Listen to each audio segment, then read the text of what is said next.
معزز سامعین، قربانی واجب ہونے کی شرائط کیا ہے؟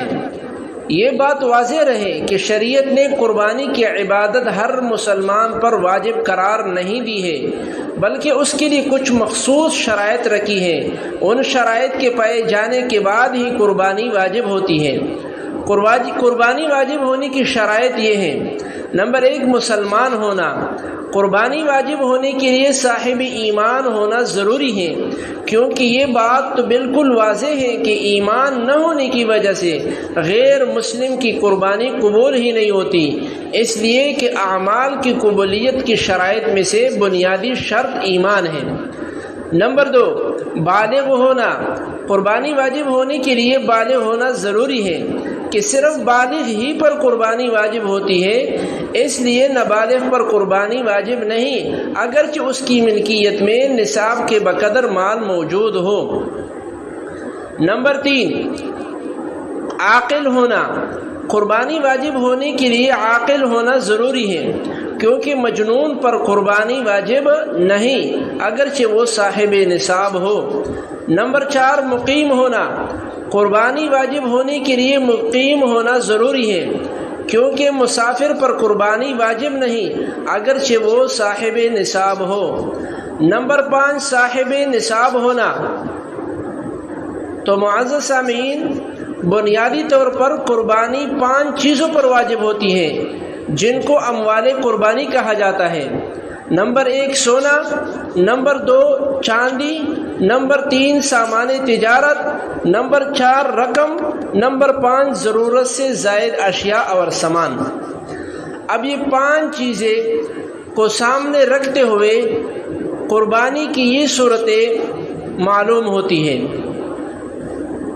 نمبر 1، جس شخص کے پاس صرف سونا ہو، باقی 4 چیزوں یعنی چاندی، رقم، مال تجارت اور ضرورت سے زائد سامان میں سے کچھ بھی نہ ہو، تو ایسی صورت میں سونے کا نصاب 7.5 تولہ سونا ہے۔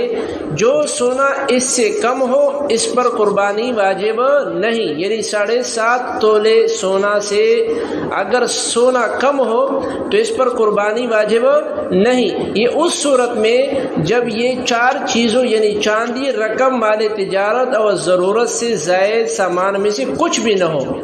نمبر 2، دوسری صورت، جس شخص کے پاس ان 5 چیزوں میں سے صرف چاندی یا صرف سامان تجارت یا صرف رقم ہو، تو ایسی صورت میں ان میں سے ہر ایک کا نصاب 52.5 تولہ چاندی ہے۔ جو چاندی 52.5 تولے سے کم ہو، اسی طرح جو سامان تجارت یا رقم 52.5 تولے چاندی کی قیمت سے کم ہو تو اس پر قربانی واجب نہیں۔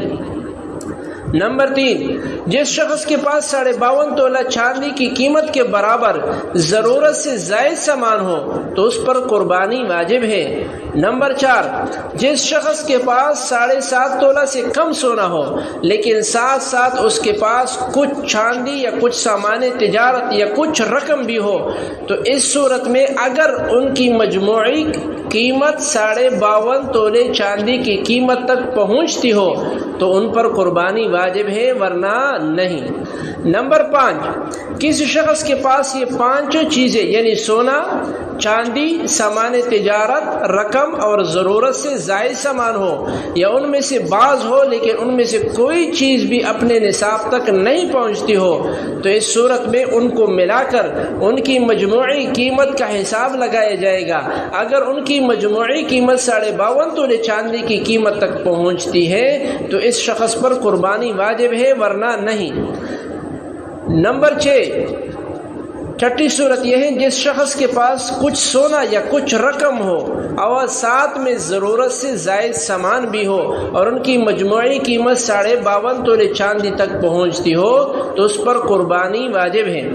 تو خلاصہ یہ کہ قربانی کے نصاب کی متعدد صورتوں میں 52.5 تولے چاندی کو معیار بنایا گیا ہے۔ اب یہاں پر ایک اور ضروری مسئلہ سمجھ لیجئے کہ قربانی واجب ہونے کے لیے کس وقت صاحب نصاب ہونا ضروری ہے۔ تو معزز سامعین، قربانی واجب ہونے کے لیے ضروری ہے کہ وہ شخص قربانی کے 3 دنوں یعنی 10، 11 اور 12 ذوالحجہ میں صاحب نصاب ہو۔ یہی وجہ ہے اگر کوئی شخص قربانی کے ان 3 دنوں سے پہلے صاحب نصاب تھا یا ان 3 دنوں کے بعد صاحب نصاب بنا لیکن قربانی کے ان 3 دنوں میں صاحب نصاب نہیں تھا تو ایسے شخص پر قربانی واجب نہیں۔ اور یہ بھی واضح رہے کہ اگر کوئی شخص قربانی کے 3 دنوں میں یعنی 12 ذو الحجہ کی سورج غروب ہونے سے پہلے کسی بھی وقت صاحب نصاب بن جائے تو اس پر قربانی واجب ہوگی۔ ایسی صورت میں اگر قربانی کے ایام میں جانور ذبح کرنے کا موقع نہیں ملا تو قربانی کے ایام ختم ہونے کے بعد اب درمیانی درجے کے بکرے یا دمبے کی قیمت صدقہ کرنا ضروری ہے۔